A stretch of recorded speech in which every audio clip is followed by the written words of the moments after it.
ok? Se me dá 6 números, ou melhor, se me dá 6 objetos que assumem certos valores, você está me dando uma transformação de Lorentz. Se esses mesmos 6 objetos assumirem valores diferentes, está falando de outra transformação de Lorentz. Mas o fato é que você só precisa de 6 parâmetros independentes para caracterizá-lo. A condição de determinante de lambda ser igual a mais ou menos 1 não impõe outro vínculo? Porque eu lembro que na aula do semestre passado do Tião, ele usou essa condição fez esse mesmo raciocínio para o SU3 e determinante de lambda também colocava mais um vínculo. Por que nesse caso não?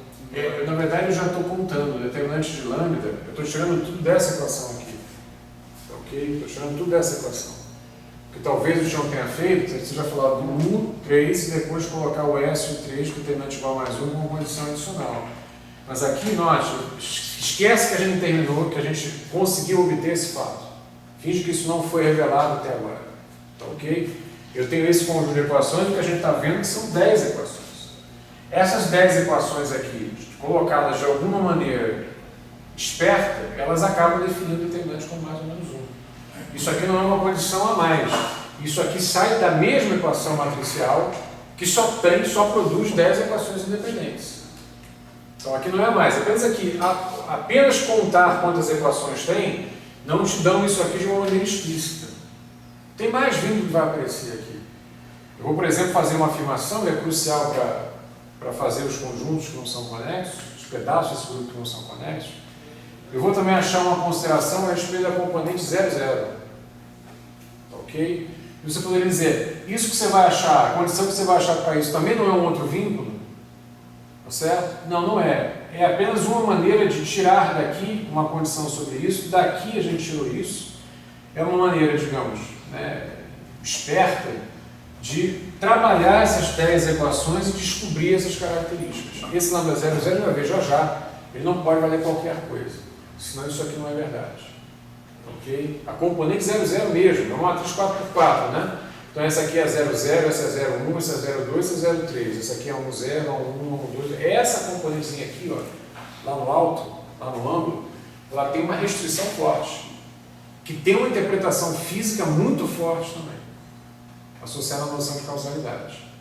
Ok? Você poderia, numa primeira imagem, dizer, o Álvaro vai escrever outro vínculo aí, uma condição sobre esse cara. Então, é mais um vínculo, não é. É apenas uma maneira esperta, como isso aqui foi, não minha, acho que fez isso, de detectar entre essas 10 equações essas consequências que estão aparecendo ali. Mas não tem mais nada, são 10 equações. Tá? Não é um vínculo a mais. O que provavelmente o Tião fez é que ele tirou os vínculos que havia, ser unitário, etc., ele tirou de uma equação. Sem falar que o determinante é especificamente mais 1, deixando mais 1 ou menos 1, por exemplo.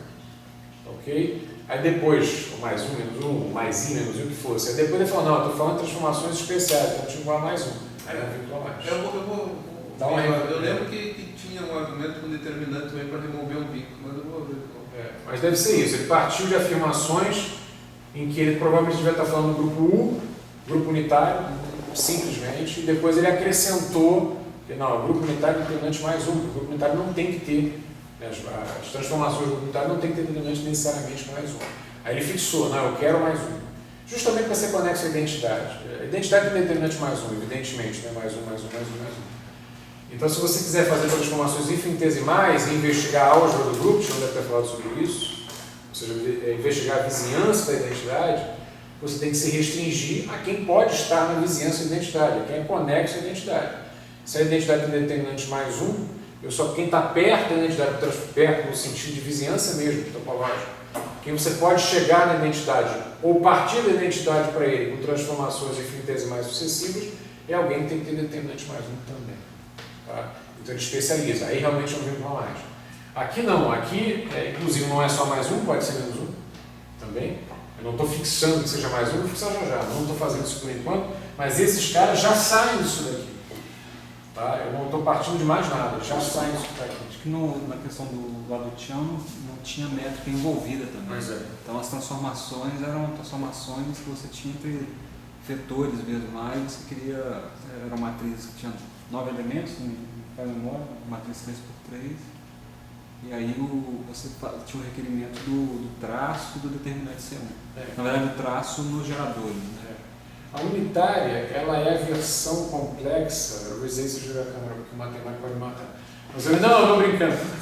A unitária é a versão complexa da ortogonal, não é isso? Assim como a hermitiana é a versão complexa da simétrica, não é isso? Além da simetria, você coloca uma conjugação complexa no caso da hermitiana. Né? E a unitária, você não é inversa simplesmente, não é simplesmente a transposta. Você fazer a transposta conjugada, não é isso? Então é essa versão aí. Então, na verdade, esse grupo aqui, eu já tinha colocado isso para você, esse grupo aqui ele é um grupo pseudo-ortogonal. Né? Essa relação, como ele falou da métrica, é quase lambda transposta a lambda igual a 1. É quase isso. Se fosse isso, era ortogonal. Ok? Ou seja, é a ortogonalidade que você consegue nesse espaço. Tem uma métrica que não é a métrica euclidiana, não é a identidade. Ok? Então, aqui, por isso, o determinante já é mais ou menos 1. A mesma coisa, se eu trabalhar com transformações agora assim, ortogonais, onde a métrica é a identidade, uma transformação ortogonal ainda tem a liberdade de determinante mais ou menos 1. Não é isso? Ortogonal simplesmente preserva lá o tamanho do vetor.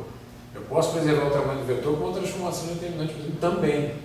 Tá, ok? Mas a gente costuma trabalhar com SO3, não é isso? Com SO2. Não do A3 com A2. Então, se você fala só da ortogonalidade, não aparece a requisição de determinante mais 1. Não, mas eu quero mais 1, quero conexão de identidade. Eu vínculo a mais. Tá certo?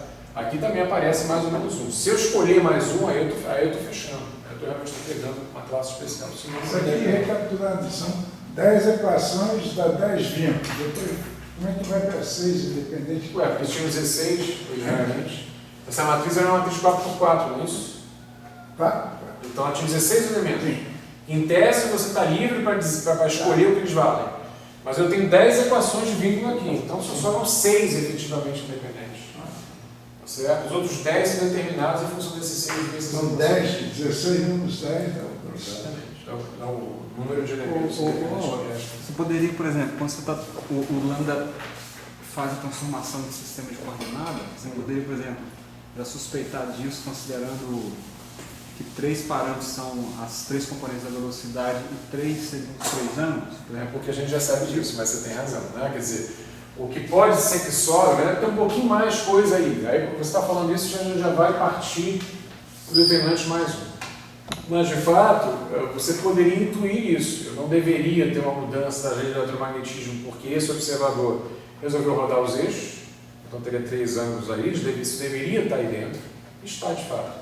Não é óbvio agora, tá certo? Porque a gente no fundo já viu isso, né? A gente já viu a relatividade de outra maneira. Além de se eu tenho um movimento relativo com velocidade constante, sim, mas a velocidade constante no espaço, o setor espacial ainda é tridimensional, tem 3 graus de liberdade. Então seria, digamos, a componente Vx, Vy e Vz dessa velocidade relativa constante aí. 3 parâmetros. Mais 3 ângulos de Euler para poder girar os meus eixos, eles não têm que ser paralelos, 6 parâmetros independentes. É uma boa aposta. Ok? É uma boa aposta. Mas nesse formalismo, por enquanto, não está claro, tá? Que seriam esses os 6 parâmetros. Mas sim, tá certo? A ideia está correta. A gente já pode intuir por aí. Tá? Enfim, sobraram esses 6 parâmetros e agora eu quero falar do lambda 00 finalmente. Então, se a gente pegar essa equação aqui, ó, então olha só, não é novidade. Eu vou pegar uma dessas. Tá certo? Não é um vírgula mais. Essas 4 equações em que esses índices se repetiam, eu vou pegar especificamente que esse índice é 0 e esse também. A eta 0, 0. Ok? Então isso vai ficar lambda mi 0, eta mi mi, lambda mi 0 igual a eta 0, 0. Essa especificamente. Certo? Então não é uma novidade, estou tirando daquelas ali. Isso aqui dá 1, é isso? E agora essa soma como é que é? Bom, esse cara é igual a esse. Então, por exemplo, se eu assumir o μ como valendo 0, olha a cadeia de avalanche de consequências aqui. Se eu assumir esse cara como valendo 0, aqui tem uma soma em μ e uma soma em I, né? Desse índice nesse índice que está aqui implícito. Então vamos começar essa soma admitindo esse cara como valendo 0. Bom, esse aqui também, é o mesmo índice. Então, se esse vale 0, esse vale 0. Agora, isso daqui é uma métrica diagonal. Ou seja, se esse vale 0, esse também vale 0. Agora, se esse vale 0 e esse aqui é o mesmo índice, esse também vale 0. É claro, avalanche. Ok? Então, o primeiro termo é lambda 0, 0, eta 0, 0, lambda 0, 0. Mais, eu posso admitir esse cara com valendo 1, ou valendo 2, ou valendo 3. Mas aí esse cara também vale 1, ou vale 2, ou vale 3. E como isso é diagonal, esse cara tem que repetir esse. E como esse índice é o mesmo desse, esse cara tem que repetir esse. Então o que você vai aparecer é um somatório I variando de 1 até 3, para cada caso, de lambda I 0, eta I, lambda I 0 de novo. Então vai aparecer esse cara ao quadrado. E como eta 1, ou eta 2, 2, ou eta 3, 3, todos eles são negativos, valem menos 1, operação de menos 1. Está claro ou não? Ou está muito complicado?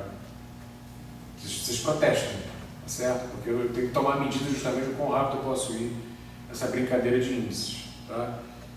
Mais uma vez, olha só, isso aqui é uma soma em mini. Então, começa a soma atribuindo a esse cara o valor 0. Se esse é 0 daqui, esse também é 0 porque é o mesmo índice.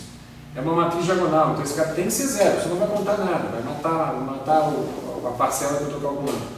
E se esse aqui é 0, esse aqui tem que ser 0 também porque é o mesmo índice. Então vai ficar lambda 0, 0 vezes lambda 0, 0 vezes o eta 0, 0. Aqui vai ficar a mesma coisa, tá? Lambda 1, 0, eta 1, 1, lambda 1, 0. Tá claro? Quando esse cara for 1. E se esse cara for 1, esse cara também é 1 porque é o mesmo índice. Esse cara é diagonal. Se você botou 1 aqui, o único jeito de não zerar é ser 1 aqui também. E depois esse cara é o mesmo índice, é 1 também. Então vai ficar lambda 1, 0, lambda 1, 0 vezes eta 1. Lambda 1, 0 ao quadrado vezes eta 1, que é menos 1. A mesma coisa para o 2, né? Lambda 2 é, se esse é 2, esse é 2, porque é o mesmo índice. Mas se esse é 2, esse é 2, porque isso é diagonal, senão vai dar 0. E se esse é 2, então esse é 2 também. Então vai ficar lambda 2, 0 ao quadrado vezes eta 2, 2, que é menos 1. Certo? Então isso aqui completa o que está escrito aqui, é a soma completa, são todas as possibilidades. Então olha só, esse cara vale mais 1, a gente já sabe. Então lambda 0, 0 ao quadrado, ele é 1 mais o somatório de variante de 1 até 3 de lambda I 0 ao quadrado. Está aqui o que você queria. Aqui o que? Ok? Então, olha só, isso é uma soma de quadrados, os elementos desse grupo são reais. Eu estou trabalhando, mapeando espaços de coordenadas que, em tese, são quantidades mensuráveis fisicamente, então são reais.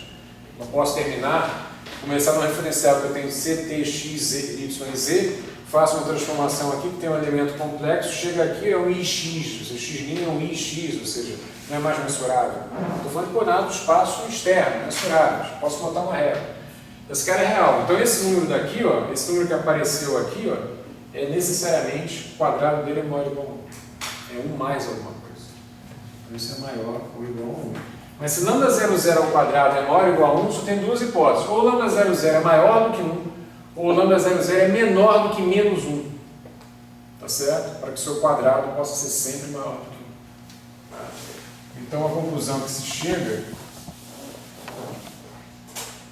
é que lambda 0, 0, esse cara, ou ele é maior ou igual a mais 1, ou outra folha, ele é menor ou igual a menos 1. Ok?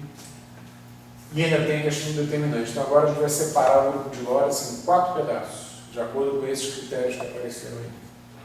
São 4 pedaços. Eu separo, faço alguns comentários, eu vou olhar ali o que dá para a gente fechar num tempo curto. Ok? Os 4 pedaços são assim, ó. Eu posso, no sinal do lambda 0, 0, se é menor ou igual a menos 1, etc.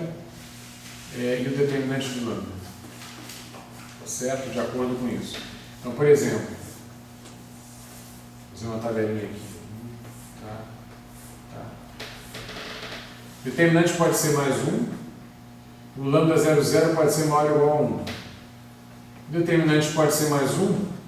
O lambda 0, 0 sendo menor ou igual a menos 1. O determinante pode ser menos 1. O lambda 0, 0 sendo maior ou igual a 1. E o determinante pode ser menos 1. O lambda sendo 0 seja menor ou igual a menos 1. Então tem 4 possibilidades aqui. Acontece a igualdade, né? Que igualdade? É igual a 1 ou igual a menos 1. Caso não está. Pensei agora. Então aqui está pegando determinante mais 1, não, que é desconexo. Então, aqui tem a identidade, o outro não tem. Então, já separou o espaço 2. E aí, o espaço 2, né? Não são conexos. Não dá para dividir muito o outro. E o outro seria então, estava pensando, só esse fato de não ser maior que 1 ou ser menor que 1. Isso não é só o fato de você escolher a métrica mais um, menos um, mais um, menos, e menos mais maior, né? Ou seja, escolher a métrica positivo no espaço e negativo. Não, se você inverter, você vai chegar na mesma condição. Vai chegar na mesma condição. Não vai fazer diferença não. Se você inverter, você chega na mesma condição. Porque olha só, são dois sinais. Se você escolher o eta 00 como sendo menos 1, quer dizer, o contrário do que a gente fez, aqui é menos. Mas em compensação com essa métrica, esses caras trocam isso não. Esse cara fica mais, se o setor espacial agora é positivo, esse cara fica mais. Não é uma consequência de eu ter duas escolhas para métrica. Não, não é não é isso. Já pensei que é uma consequência. Não é isso. É intrínseco mesmo de Lorentz, não tem nada arbitrário. Ok? Olha só, 4 setores, e aí tem nomes para esses setores. Esse setor aqui, por exemplo, a gente vai representar assim, ó, sempre que o determinante for mais 1, a gente vai botar o sinal de mais embaixo. Setores, subconjuntos do conjunto que é o grupo de Lorentz. Agora, subconjuntos de um grupo não tem que ser subgrupos. A definição de um subgrupo é um pedaço do grupo, um subconjunto do grupo, que guardou a estrutura de grupo para ele também. Ou seja, desenhando, né? Está aqui o meu grupo de Lorentz. Eu vou pegar um pedaço aqui do grupo de Lorentz. Se esse pedaço eu pegar um elemento dele, ou seja, uma transformação de Lorentz, pegar uma outra transformação de Lorentz, e para quaisquer duas que eu tenho aqui, quando eu fizer a composição, faz uma depois a outra, o produto, cair numa terceira que está aqui dentro, então esse cara aqui é fechado. Porque não é obrigatório. Lembra-se, isso tem que ser verdade para o grupo de Lorentz, porque para esse espaço inteiro a gente já viu que isso vale. Se eu pegar uma transformação de Lorentz e compuser com outra, dá uma transformação de Lorentz, mas ela podia vir parar aqui. Qual é o problema? Tá ok? Então, se eu tiver uma mordida desse grupo, em que para quaisquer dois caras que eu pego aqui, o produto também cai aqui dentro, então esse subconjunto sozinho já é fechado. Se além disso a identidade, claro, existe uma identidade aqui, a identidade morar aqui, oba, ele tem a identidade.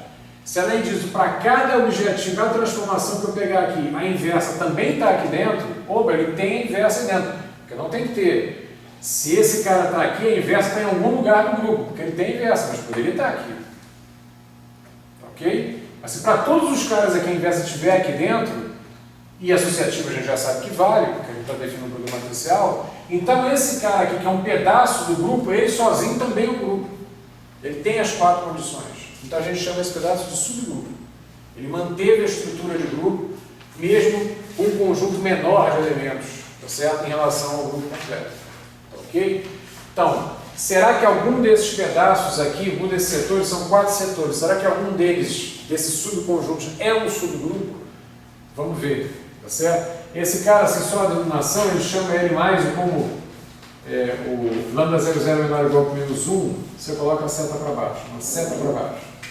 Esse cara aqui, como isso é maior que 1, a seta é para cima, mas o determinante é negativo. Esse cara aqui, você coloca a seta para baixo e o determinante é negativo. E esse cara aqui você coloca determinante positivo e a seta para cima. Seta para cima, lambda 00 maior ou igual a 1. Seta para baixo, lambda 00 menor ou igual que menos 1. Sinalzinho aqui é o sinalzinho do determinante, mais 1 com menos 1. Tá?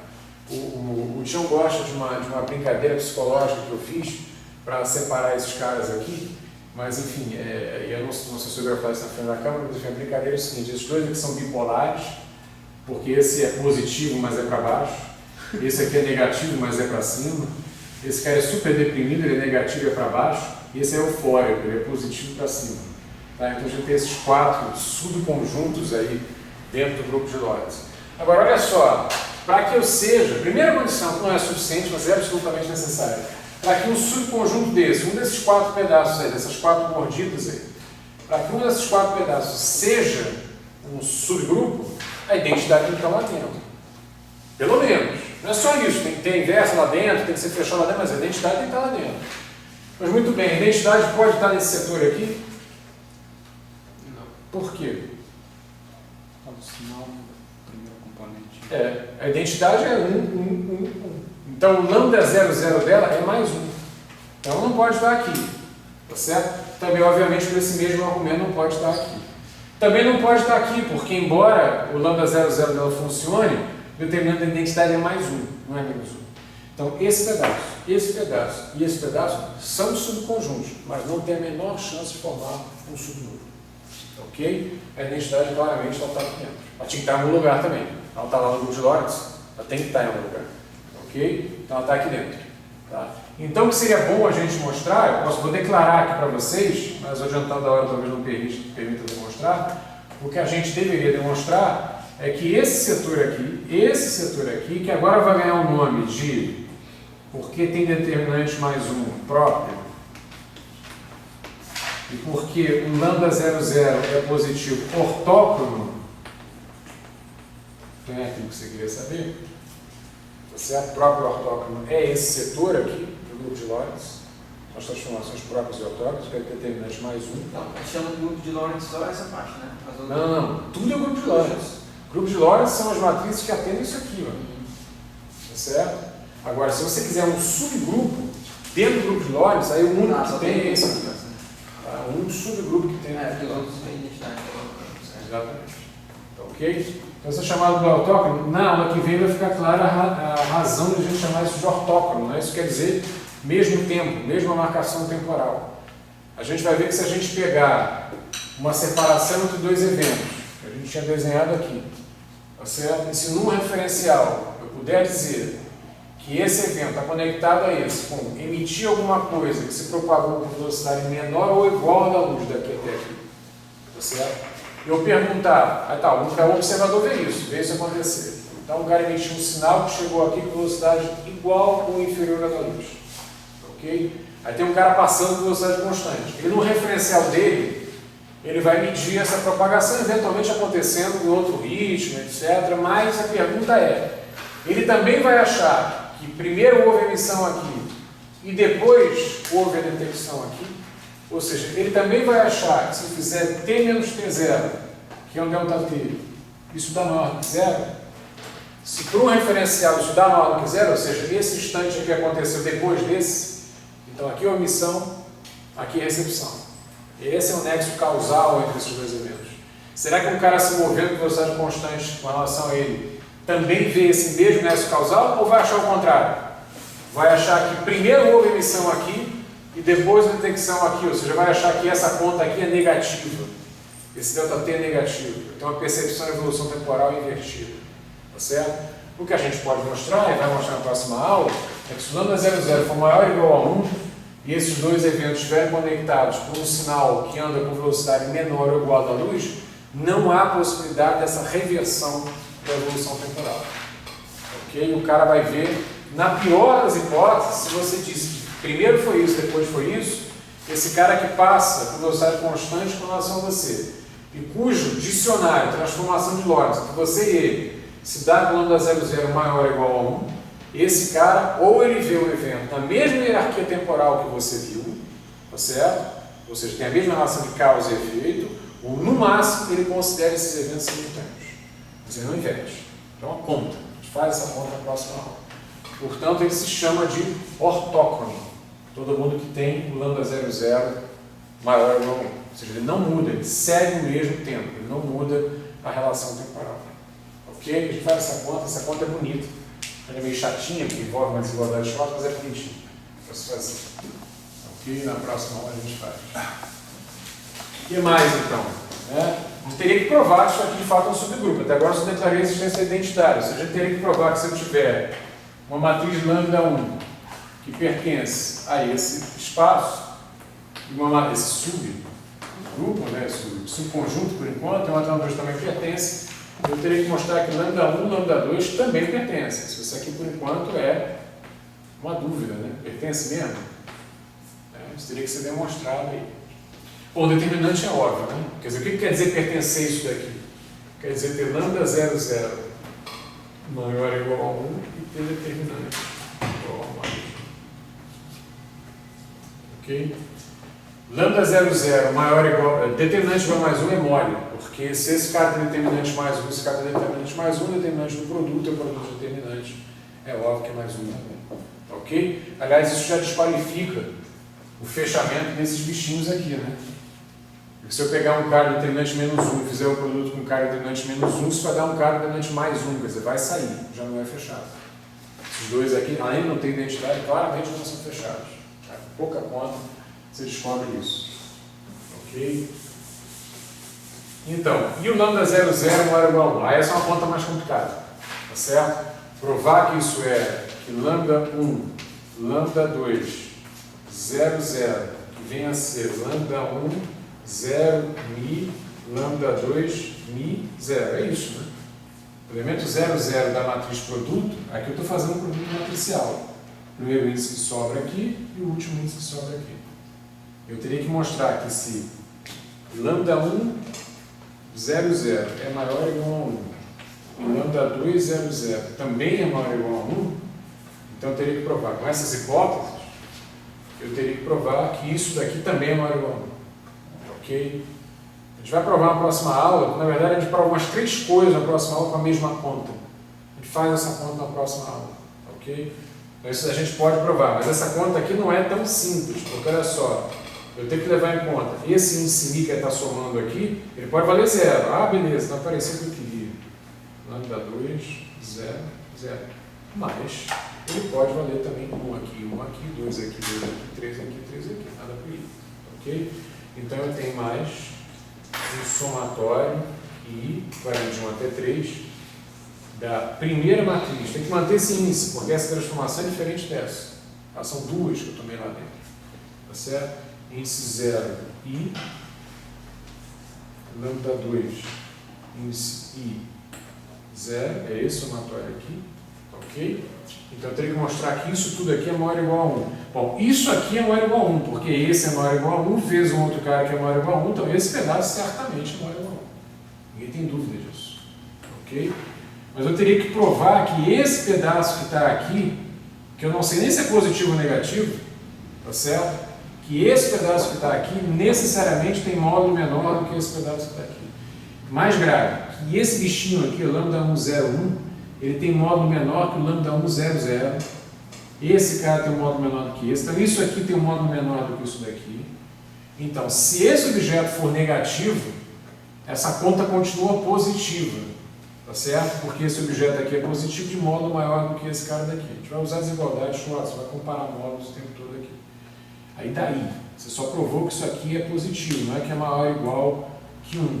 Pois é, mas acontece que como o grupo de Lorentz, o grupo inteiro, não é esse subgrupo que eu estou considerando, o grupo de Lorentz é fechado, lambda 1, lambda 2 é uma matriz lambda 3 do grupo de Lorentz.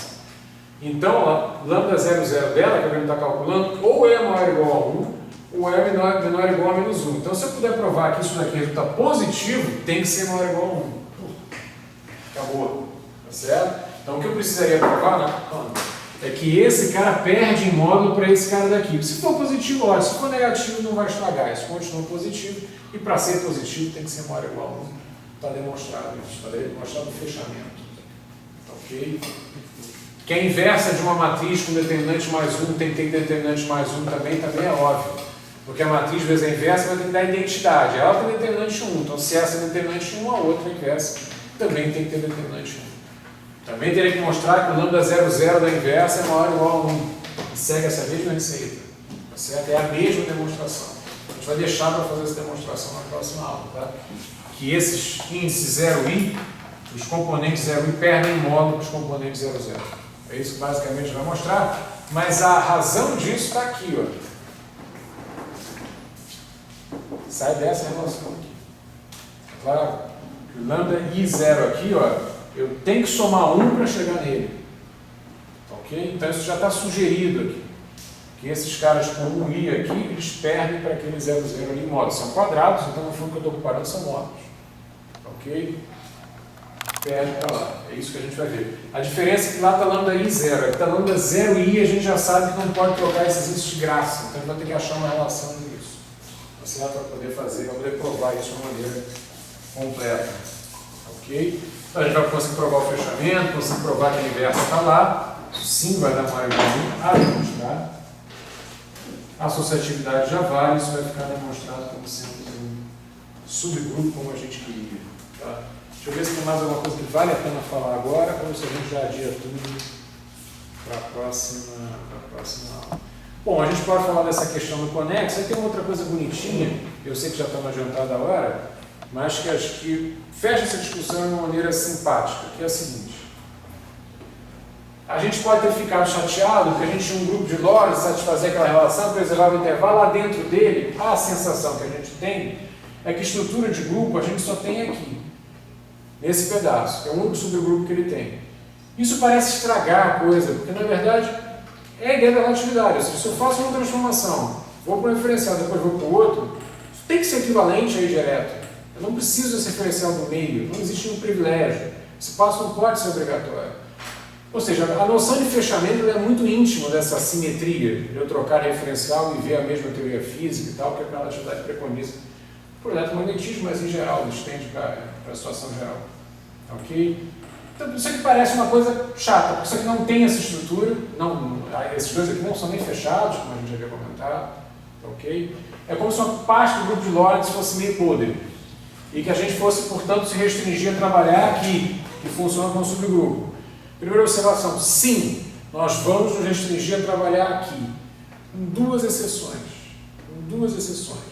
Existem duas transformações de Lorentz que atendem àquela relação, mas que a gente precisa considerar que são simetrias da natureza, para algumas teorias, não para todas, para alguns fenômenos, portanto, descritos por essas teorias, não para todos, que são a paridade e a reversão temporal.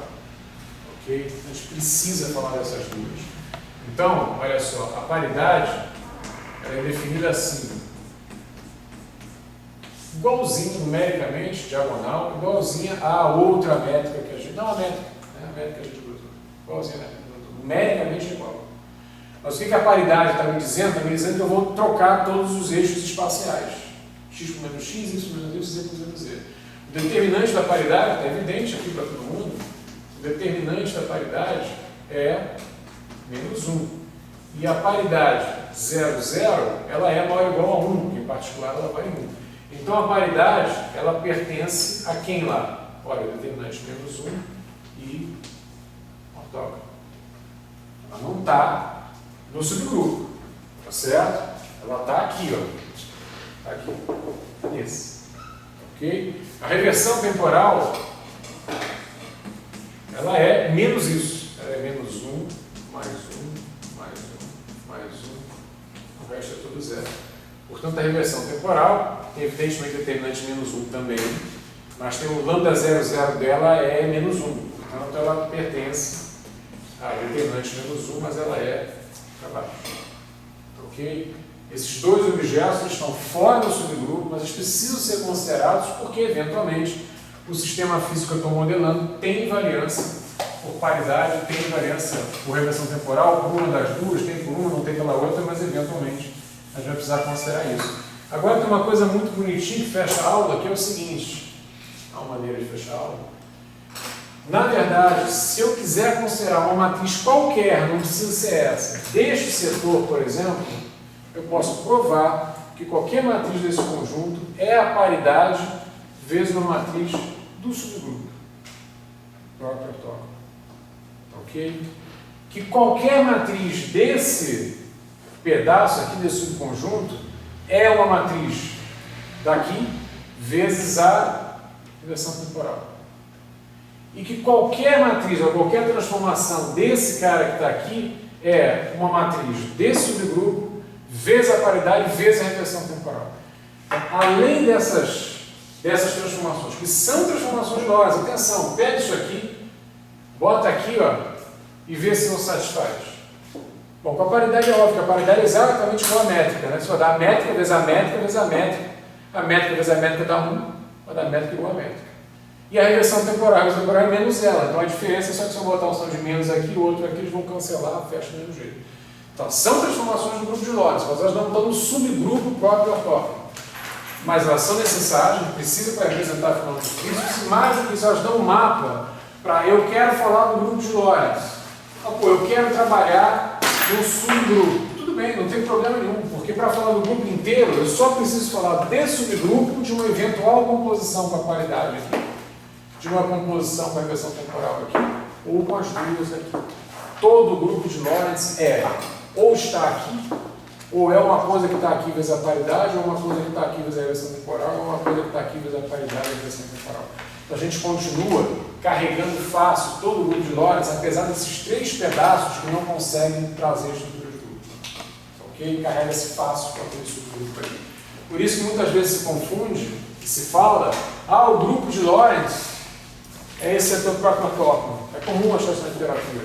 Isso aqui é o que a gente chama de SO13. Isto não é um grupo de Lorentz. Isso é este subgrupo. SO13. SO13. Transformações ortogonais, mas não no espaço euclidiano, no espaço que tem uma dimensão de tempo e 3 de espaço segundo a métrica de Minkowski, é isso que esse O13 quer dizer, tá certo? Ortogonal no espaço Minkowski, aquilo lá, tá certo? Especial, determinante mais um especificamente. É esse subgrupo aqui. Muitas vezes aparece, esse é o grupo de Lorentz. Não é o grupo de Lorentz. O grupo de Lorentz tem isso aqui como subgrupo. Mas o grupo de Lorentz é tudo que está aqui dentro, ou tudo que está aqui dentro vezes a paridade, ou tudo que está aqui dentro vezes a reversão temporal, ou tudo que está aqui dentro vezes as duas. Tá certo? Então, com esse subgrupo, com a paridade e a reversão temporal, você mapeia todo o grupo. Deixa eu mostrar para um setor, porque aí vocês fazem a prova toda, que a prova é ridícula. Tá certo? Eu disse que qualquer matriz, uma matriz A pertencente a L- para cima, poderia ser escrito como uma paridade vezes um cara lá do subgrupo de Lorentz. Bom, qualquer matriz, inclusive essas, podem ser escritas como uma paridade ao quadrado vezes ela, tá certo? A paridade ao quadrado é identidade. Isso? Pega aquilo ali, faz aquilo ali, faz aquilo ali, é identidade. Isso? Mas eu posso separar isso aqui, como P agindo sobre P vezes A, se eu quiser. Agora, observa esse cara que apareceu aqui. Tá certo? Lembre-se que esse cara pertencia originariamente a esse subconjunto, que não é subgrupo. Então, esse cara tem determinante menos 1, não é isso? Tá certo? Se ele vinha daqui, tem determinante menos 1. A paridade também tem determinante menos 1. Então, isso aqui é um objeto de determinante mais 1. Ok? O lambda 00 deste cara era maior ou igual a 1. Não é isso? Eu estou pegando que esse cara pertencia a esse subconjunto aqui. Esse cara tinha lambda A00 era maior ou igual a 1. Chamar assim. Ok? E a paridade? A paridade também tem o seu 00 maior ou igual a 1, em particular igual a 1. E como ela é diagonal, o único número da paridade que vai afetar a componente 00 aqui é justamente esse cara daqui. Então, o resultado de P vezes o A, componente 00 é 1, que é esse 1 aqui da paridade, vezes a componente 00 daquele cara lá, que já era maior ou igual a 1. Então, isso é maior ou igual a 1. Tá certo? Esse 1 aqui é a componente 00 da paridade. Porque ela é diagonal. Então, é só esse cara que vai afetar. Então, olha, o que aparece aqui tem determinante mais 1 e tem a componente 00 maior ou igual a 1. Então, esse cara que aparece aqui, ele está no L mais para cima, ele está no subgrupo. É claro? E esse cara que aparece aqui, esse cara, por essas condições, ele pertence ao L mais. Então, um cara qualquer daqui pode ser escrito uma paridade vezes um cara que está lá no nosso grupo. Para uma bobagem, né? Você usa uma identidade. Você quer provar um cara que está aqui, você escreve uma matriz B que pertence a L- para baixo e diz que essa matriz B ela é igual a reversão temporal ao quadrado vezes ela. Abre como reversão temporal vezes reversão temporal vezes ela. E agora analisa esse cara daqui, vê se você não vai cair de novo no L mais para cima. Determinante menos 1. Determinante menos 1. Então isso aqui tem determinante mais 1. Tá certo? Lambda 00 desse cara, negativo. Tá certo? Lambda 00 da reversão temporal, negativa também, é diagonal, tem algum que vai influenciar, então aqui vai ficar positivo. Portanto, esse cara tem lambda 00 positivo e determinante igual a mais 1, ele é do subgrupo, ele é L mais para cima. Ok? Então esse cara pertence a L mais para cima. Portanto, um cara qualquer desse setor é a reversão temporal desse cara. E do setor que estaria faltando, que seria esse cara daqui, você diz que ele é igual a P ao quadrado vezes ele, separa um PT aqui, tá certo? Com outro PT vezes ele, C, né, uma matriz C, Então, C igual a isso aqui dá 1. E mostra que esse cara daqui, de novo, pertence a L mais possível. Ok? Você vai repetir isso aí. Não, isso eu acho que é bom, eu não repetir, é bom vocês demonstrarem vocês mesmos, porque é uma conta simples. Tá claro? Então deixa eu fechar, repetir verbalmente. Tá? Não que eu não possa repetir, mas eu acho que é interessante que vocês façam essa conta, vocês venham para acreditar.